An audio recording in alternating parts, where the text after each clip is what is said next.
Another athlete who is hoping to represent the country of his birth is Cameron MACKENZIE. He's a young gymnast who has competed for Britain, helping the team to win the European Junior Championships. But he's just made the biggest decision of his life to swap the Union flag for the South African flag. He's returning to the country of his birth to try and become African champion, which will open the door to the Olympics in Rio. The BBC's Jonathan Parks reports. It's time for Cameron MACKENZIE to leave a place he's called home for the last 11 years. Mum and Dad help him pack up to begin a new journey under a new flag. I know that he has been very proud to represent Great Britain, and I know the times when he has stood on the podium with the anthem, he's been proud, but I think it would just add to his experience as a person to then have the additional privilege of standing there for his country of birth. Cameron has trained in this gym in Huntingdon since he was 9, but he's decided to move back to the country of his birth, South Africa, to try and achieve an Olympic dream. I've done a lot of national competitions and quite a few internationals for GB, but I mean, to be an individual champion of a continent, you know, that's stepping up to another level. Cameron's first job when he gets back to South Africa is to get himself in shape for the African Championships at the end of March. If he wins that and becomes king on that continent, then it really is all systems go on the road to Rio. Do you feel English? Do you feel South African? You know, I would say I feel more South African. I did a competition also in South Africa in 2010, which I was competing for Great Britain, and I won it. And I remember standing up there in the podium with the British anthem playing, you know, and I thought it doesn't quite feel right. How proud would you be when the South African flag gets raised, hopefully, in one of these many competitions you'll be going for? I think I'll be very proud. If I see someone else standing up on the podium and the South African anthem's playing, I get proud. So I think it's going to be a special moment, yeah. Cameron has seen firsthand the contribution clubmate Lewis Smith has made to gymnastics in Britain. He wants to provide the same spark for South Africa. Never before have they sent a male gymnast to the Olympics in the modern era. You could just be looking at the first one ever. I wish I could do that thing, but maybe not. That report there by the BBC's Jonathan Parks. Now, in the early 1900s, the English missionary Alice Seeley Harris collated what some call the first photographic campaign in support of human rights. She alerted the public in Europe and America to the brutal realities of King Leopold II's rule in Congo.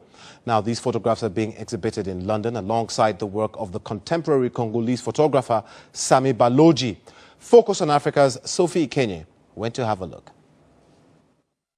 Congo Dialogues is a photographic treasure trove that hasn't been seen for over 100 years.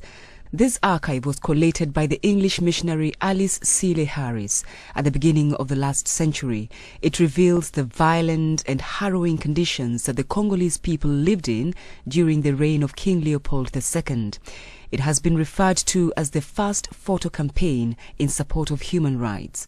The brutality shown in the images alerted the public to the violence that was used in Congo Free State, as it was called at the time, and caused an outcry in both Europe and America. What was obviously at play within King Leopold's regime over the Congo was this sense of using violence to kind of contain and manipulate and manage, if you like, the cultural assets, the mineral assets, all the kind of ideas of extraction were really important and maintained through those ideas of violence. In fact, Alice Seeley Harris' work was referenced by the famous American author Mark Twain in his pamphlet King Leopold's Soliloquy.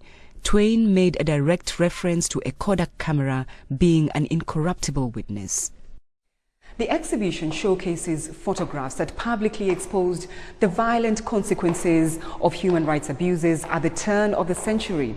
But how much does what happened then still influence what happens now in the DR Congo, albeit in different form? Those are the Congo Dialogues. 100 years later, these issues are still a primary concern for many Congolese citizens. One of them is the artist Sami Baloji, whose work is being shown alongside this archive.